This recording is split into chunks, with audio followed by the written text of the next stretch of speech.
I Hope This Finds You by Liang. San Francisco, second week. Sadie. You promised, Abigail. I repeat this to myself, like I might be able to magically channel my best friend's spirit if only I say it enough times. At the very least, it's what's keeping me from chickening out as I zip up my miniskirt. It might well be the shortest skirt I've worn since I was 2 years old, and I have to practice walking around it in the bathroom and stretching my arms as if I'm actually two again. Checking the extent to which I can move without flashing anybody. My immediate findings, not very much at all. But if I'm really going to do this, I'm going to do it right, or do it the way Abigail envisioned when she assembled the look on our last shopping trip. So the skirt stays, just like the black lace top I'm wearing, the leather boots fitted smugly around my knees, and the gel eyeliner I've managed to draw around my eyes after 3 attempts. Sorry, I'm almost done. I call out to Julius, who's been waiting patiently in the living room since we finished dinner an hour ago. I swallow, my hand on the doorknob, somehow more nervous than I was before my 200-meter dash at the track and field carnival, or even at the end-of-year exams. I force my thoughts back to Abigail's pep talk, the encouraging look she gave me, as if I was so much cooler and prettier than I felt. Come on, darling, at least give it a try. If you don't end up enjoying it, you can always change your mind. But it's the experience. It's like a rite of passage. You'll be in a country on the other side of the planet with their super hot boyfriend as a legal adult for the first time in your life. Aren't you ever remotely curious about what it's like? I've literally never thought of it before, I told her. Well, start thinking about it. She flipped her platinum hair over her shoulder and winked at me. And don't worry about preparing.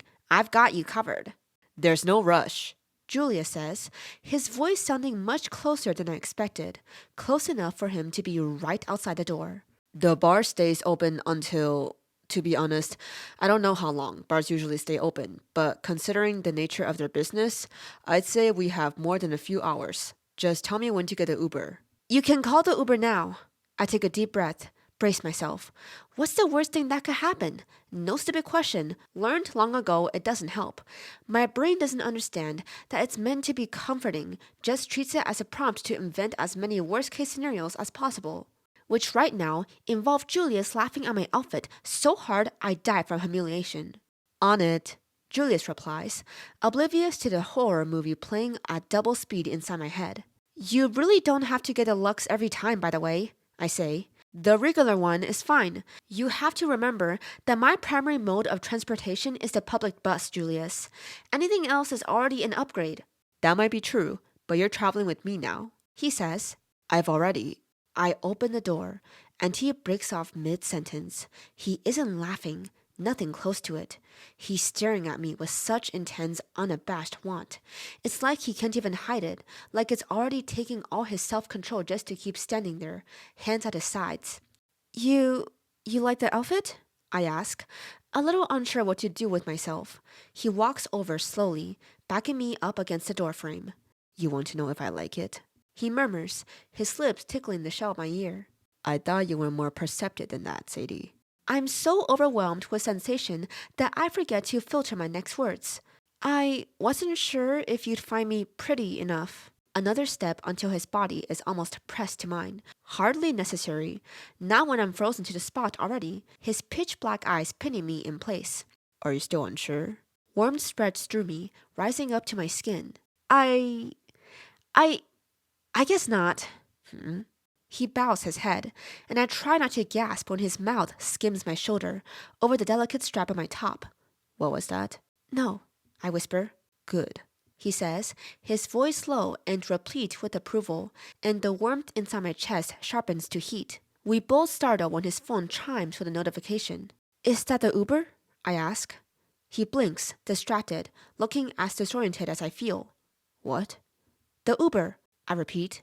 Is it downstairs? Right, he says, throwing a dirty look at his phone, like it should know better than to interrupt. Yes.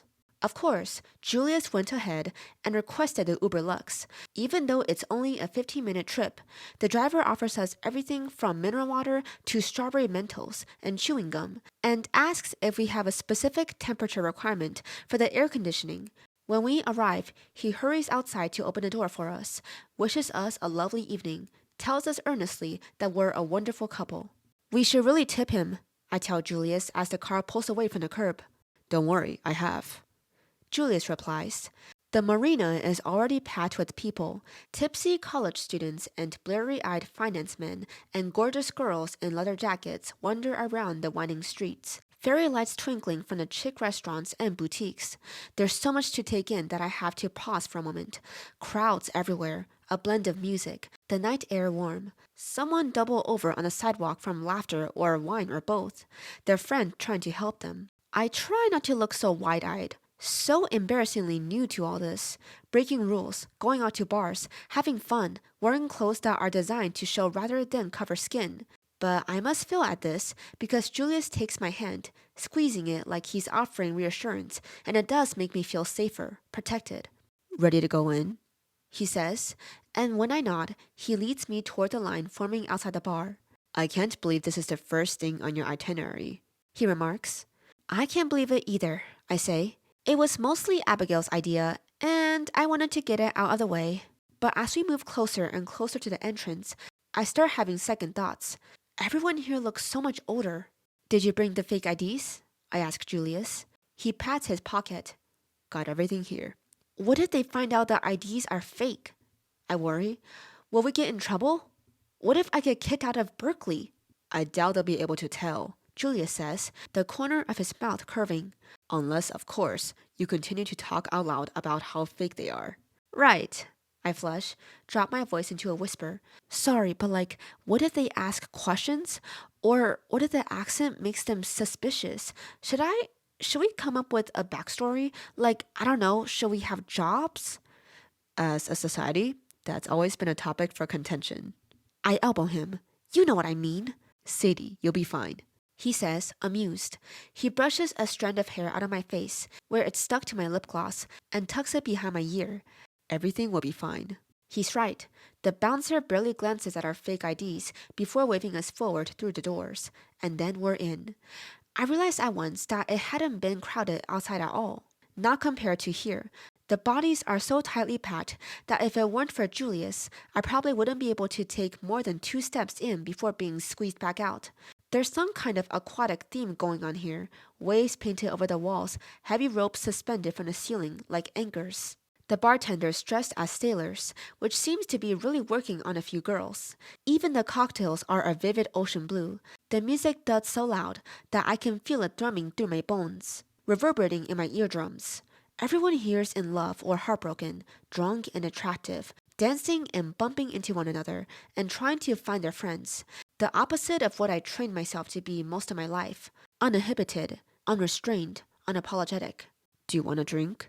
Julius asks me. Okay, yeah, I say. He doesn't let go of my hand the entire way to the bar counter, where he orders a whiskey for himself, a cocktail for me. He laughs when I accept my drink with both hands, eyes clinking against the glass, and take a tentative sip. It tastes like soda, with only the faintest sour edge. This actually isn't bad, I say in surprise. Don't act like you haven't had alcohol before, he says with a knowing look, and the memory stretches between us like an elastic band. The party at my house, playing truth or dare, rambling on and on to him after everyone had left, saying too much, touching his hair, just wanting to touch him and hoping he would let me, and hating myself for wanting it so badly. But I can touch him now, I think with a stupid little thrill, and I do, and he does let me. And I move my finger over his neck and down his chest, and he suddenly pulls me in like he's about to kiss me, his forehead almost bumping against mine, his lashes long and shadowed in the low bar light. I can sense his smile more than see it. Have I mentioned that you're beautiful tonight? He asks. I hear my own heart bursting. Not directly, no. Sometimes I worry I'd bore you if I told you every single time I found you beautiful, he says. But you are. Just so you know. You're also, I pause, desperately wanting to return the compliment, but unable to find the right words. Beautiful will sound like I'm parroting him, even though it's true. He's so beautiful, it's painful, outrageous really. Cute is too casual, overlaps too much with baby animals and stuffed toys. Handsome has a formal, archaic ring to it, like something our Airbnb host might say while patting his cheek and offering more cookies. Hot seems tactless. Makes it sound like I'm just eager to make out with him, which I kind of am, but still, You're incredible, I say in the end. I'm incredible, he repeats, brows rising. No, like, I bite my lip, frustrated with myself for not being able to express it properly. Like, really, really incredible. You're incredible to me, to be around. As a person, you make me so happy I sometimes wonder how this could even be real life. I take another sip of my drink to shut myself up. Maybe I should have just gone with hot. But then he holds me, his chin resting on my head, so I can feel it when he draws in a tight breath. That's the nicest thing anyone has ever said to me, he says quietly. That can't be true. It is, for as long as I can remember. And you know how excellent my memory is. I do, I admit, and he just continues holding me without talking, without needing to, because somehow I can sense everything he's feeling and I feel it too.